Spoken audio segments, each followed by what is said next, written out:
Hi guys, Dr. B here. So today we are going to start a new unit, and it is related to one-dimensional kinematics again, but now we're throwing in another topic, and that is going to be acceleration. And the first section of this will be average acceleration. So these should look familiar for the most part, as we know that on a position and time graph, that's going to tell you the velocity.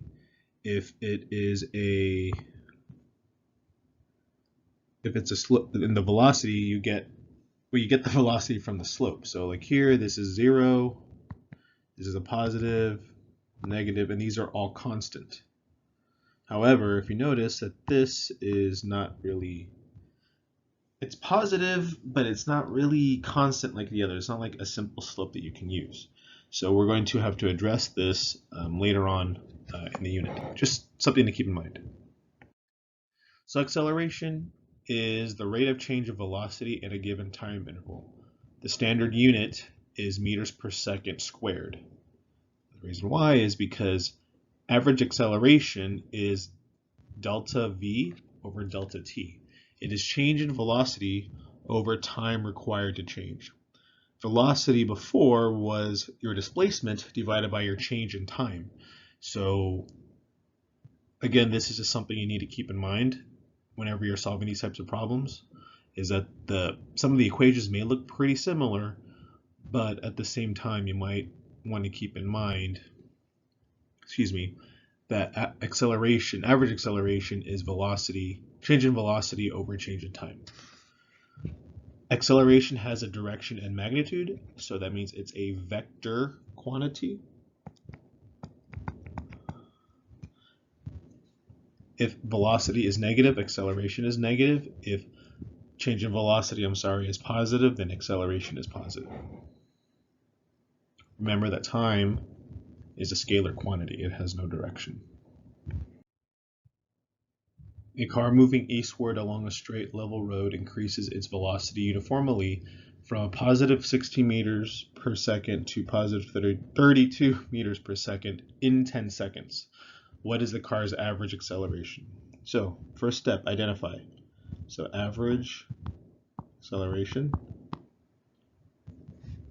in 10 seconds. So this is like 10 in 0 to 10 seconds. This is what it's going to do. So this is my change in time, accelerating uniformly from 16 meters per second to 32 meters per second. So this is my initial velocity.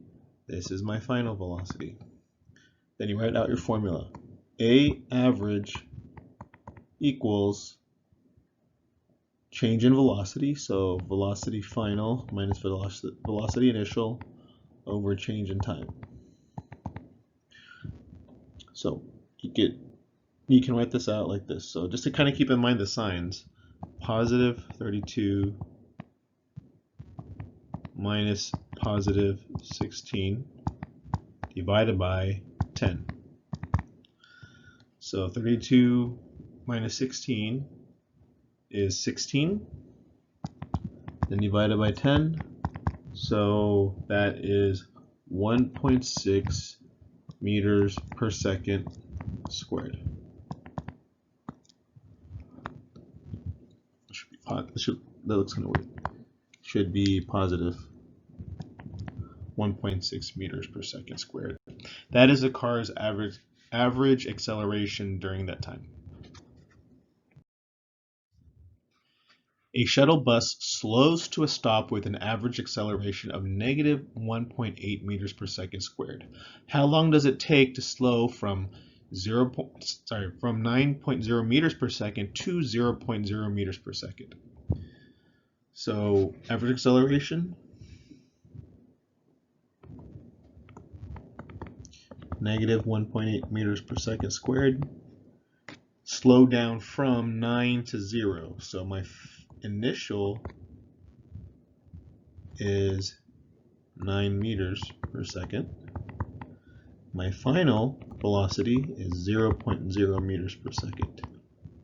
I am trying to find the time.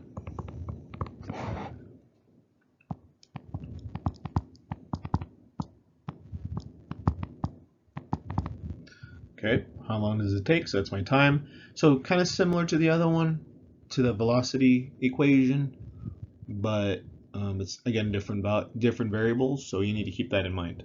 So I'm trying to find delta t. So delta t equals change in velocity over average acceleration.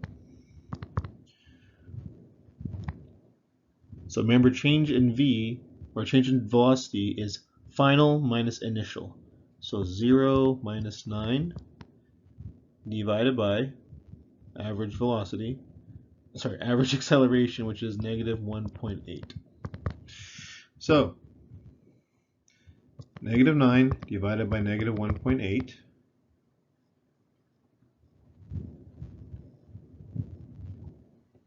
equals 5. So how many sig figs? 2. So 5.0 seconds.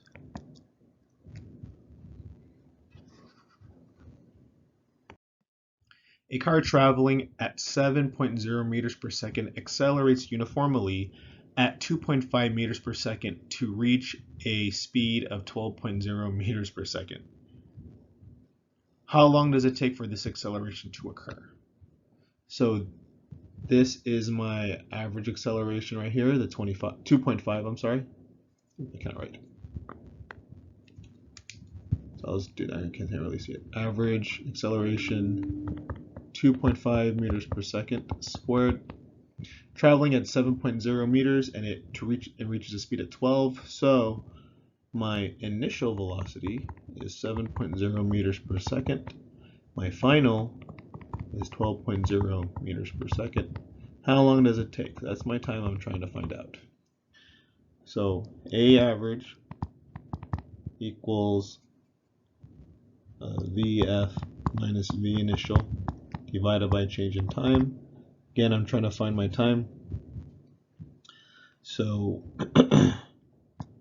change in time equals VF minus VI over average acceleration.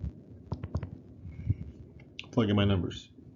12 minus 7 divided by 2.5. Just have to double check. So 12 minus 7 is 5 divided by 2.5. 5 divided by 2.5 is 2. So how long does it take? It will take 2 seconds to do so.